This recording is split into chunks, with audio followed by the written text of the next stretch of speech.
Good morning. For today's lesson, we are going to cover external versus internal conflict.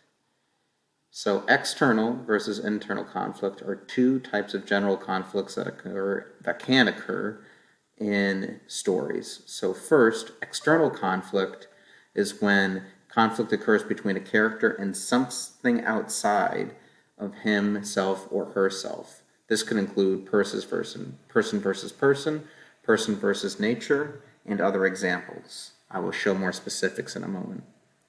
An internal conflict occurs when a character grapples with their own ideas of what is right and wrong. Essentially, it's when characters are struggling to make a decision to find their place in the world or make a decision in their story that they need to do. So, like I said, these conflicts can be broken down even more in addition to internal versus external conflict. And these can be broken down more into four types of conflict: character versus self, which is a type of internal conflict, and then three types of external conflict: character versus character, character versus nature, character versus society. Let's quickly talk about each one of these. So character versus self is when the main character experiences some kind of inner conflict.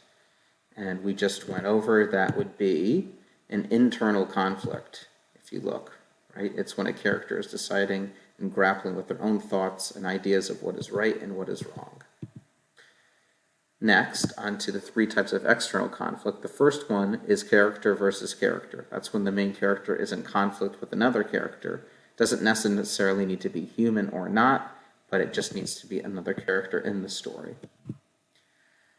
The next conflict after that is character versus nature. That is when the main character is in conflict with the forces of nature, which serve as the antagonist. The antagonist would be like the evil villain or the main thing that is trying to stop our main character in the story. Finally, character versus society. That's when the main character is in conflict with a larger group. It could be a community, society, and culture, trying to stop the main character from achieving whatever their goal is in the story. So, to review, character versus self is a type of internal conflict. Then there are three types of external conflict: character versus character, character versus nature, and character versus society. For today's activity, what you're going to do is you're going to read the small article called The Worst. It's in the Scope magazine. I've taken a picture of it and put it into the Schoology folder for today. You will see that there are directions. There's three directions on the left-hand side of the paper, and it'll ask you about the internal and external conflict in the story. Answer those in your reader's notebook, and that could be good practice for examining and analyzing these types of conflicts before we get to our fiction book club books.